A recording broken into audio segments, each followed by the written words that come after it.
नमस्ते। नेपालको अर्थतन्त्र अहिले वास्तवमा कस्तो अवस्थामा छ त? आज हामी नेपाल राष्ट्र ब्याङ्कको सबैभन्दा पछिल्लो रिपोर्टलाई अलि गहिरिएर हेर्नेछौँ र यसले हाम्रो देशको आर्थिक स्वास्थ्यबारे के भन्दैछ त्यसलाई एकदमै सरल भाषामा बुझ्ने कोसिस गर्नेछौँ। हामीले यहाँ देखाउने सबै जानकारी र तथ्याङ्कहरू नेपाल राष्ट्र ब्याङ्ककै आधिकारिक रिपोर्टबाट लिएका हौं। ल अब सुरु गरिहालौँ है त। सबैभन्दा पहिले एउटा नम्बरबाट सुरु गरौँ, 18.2। अब यो अङ्कले आखिर भन्न खोजेको के होला? यसको मतलब हो हामीसँग अहिले यति धेरै विदेशी मुद्राको सञ्चित छ कि हामीले विदेशबाट केही पनि नकिनी आफ्नो कमाई शून्य हुँदा पनि 18 महिनाभन्दा बढी समयसम्म सबै आयात धान्न सक्छौं। सुन्दा त यो निकै राम्रो कुरा हो होइन त? एउटा बलियो आर्थिक सुरक्षा देखिन्छ। तर यो कथाको एउटा पाटो मात्रै हो। अब यो पुरै आर्थिक चित्रलाई स्पष्टसँग बुझ्नका लागि हामी यी 5वटा चरणहरूमा एक एक गरेर छलफल गर्नेछौँ। राम्रो खबरबाट सुरु गरेर यसको गहिराईसम्म पुगौँ। ल सबैभन्दा पहिले राम्रा कुराहरूबाटै सुरु गरौँ। बाहिरबाट हेर्दा एकदमै सकारात्मक देखिने केही प्रमुख सूचकहरू छन्। सुरुमा हेर्दा त वाउ, सबै कुरा एकदमै राम्रो देखिन्छ। मुद्रास्फीति मतलब महँगी जम्मा 1.63% झरेको छ, जुन निकै राम्रो हो। विदेशी मुद्राको सञ्चित पनि 3000 अर्बभन्दा माथि छ। सरल भाषामा भन्नुपर्दा देशमा भित्रिने पैसा बाहिरिने पैसाभन्दा धेरै छ, जसले गर्दा हाम्रो समग्र खाता बचतमा देखिएको छ। तर अब अलिकति गहिरिएर हेरौँ। खासमा हामीले संसारलाई के बेच्छौँ र संसारबाट के किन्छौँ त? र यहाँनिर चित्र अलि फरक देखिन्छ। हेर्नुस् त, हामीले बेचेर कमाएको रकम यो सानो बार जम्मा 116 अर्ब, अनि हामीले किनेर खर्च गरेको त्यो त 766 अर्ब पो छ। यो जुन खाडल छ नि, हो यही हो हाम्रो अर्थतन्त्रको एउटा ठूलो चुनौती। र यो खाडल सानोतिनो खाडल होइन। हिसाब गर्दा केवल 5 महिनामै लगभग 650 अर्ब रुपियाँको व्यापार घाटा देखिन्छ। सोच्नुहोस् त कति ठूलो रकम हो यो। हो, अब यहाँनिर एउटा स्वाभाविक प्रश्न उठ्छ हैन? एकातिर व्यापारमा यत्रो घाटा छ, अर्कोतिर देशको ढुकुटी भरिएको छ भन्छौँ। यो कसरी सम्भव भयो त?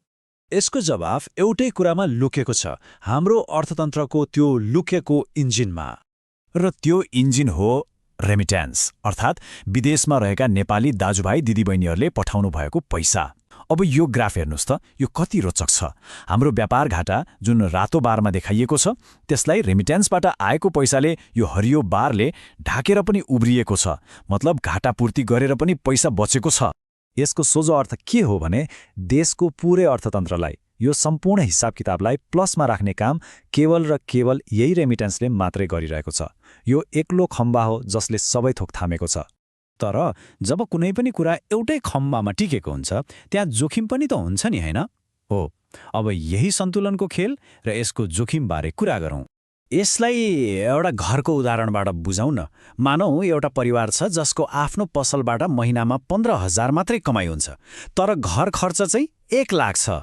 अब यो घर कसरी चल्छ त? हो, विदेशमा भएको परिवारको सदस्यले महिनाको 1,20,000 पठाइदिन्छ, त्यसैले घर चलिरहेको छ। हाम्रो देशको कथा पनि ठ्याक्कै यस्तै। अब हामीले विदेशबाट किन्ने सामानहरूमा पनि एकचोटि नजर लगाउँ। हामी केमा खर्च गरिरहेका छौँ त? हेर्नुस् त, लगभग 38% खर्च त फाइनल कन्जम्सन गुड्स, मतलब आज किनेर आजै वा भोलि नै प्रयोग गरेर सिद्ध्याउने सामानमा जाँदो रहेछ। अनि भविष्यमा पैसा कमाउने, उत्पादन बढाउने खालका सामान जस्तै मसिनरीहरू, त्यसमा चाहिँ जम्मा 9% मात्रै खर्च भएको छ। यसको मतलब के हो भने हामी भोलिको लागि सम्पत्ति जोड्ने भन्दा पनि आजको लागि खर्च गर्ने कुरामा बढी केन्द्रित छौँ। अब यो नम्बर हेर्नुस्, 15.2%। यो के हो थाहा छ? हामीले जति पनि सामान विदेशबाट किन्छौँ नि, त्यसको बिल तिर्नको लागि हाम्रो आफ्नै कमाई मतलब निर्यातबाट आएको पैसाले जम्मा 15.2% मात्रै धान्दो रहेछ। यसले के देखाउँछ भने हामी आफ्नो खर्च धान्नको लागि एउटै स्रोत रेमिट्यान्समा कति धेरै निर्भर छौँ। सोच्नुस् त, कुनै कारणले भोलि रेमिट्यान्स आउने क्रम घट्यो भने हाम्रो अर्थतन्त्र कति ठूलो जोखिममा पर्छ होला? ल अब यी सबै कुरालाई एकै ठाउँमा राखेर हेर्दा यसको सार के हो त? हामीले के बुझ्नुपर्छ? यो रिपोर्टले देखाएको नेपालको अर्थतन्त्रको चित्र कस्तो छ भने यो एउटा डुङ्गा जस्तै हो, जसको पिँधमा एउटा ठूलो प्वाल छ। त्यो प्वाल भनेको हाम्रो व्यापार घाटा हो। अनि डुङ्गा डुब्नबाट कसरी जोगिएको छ?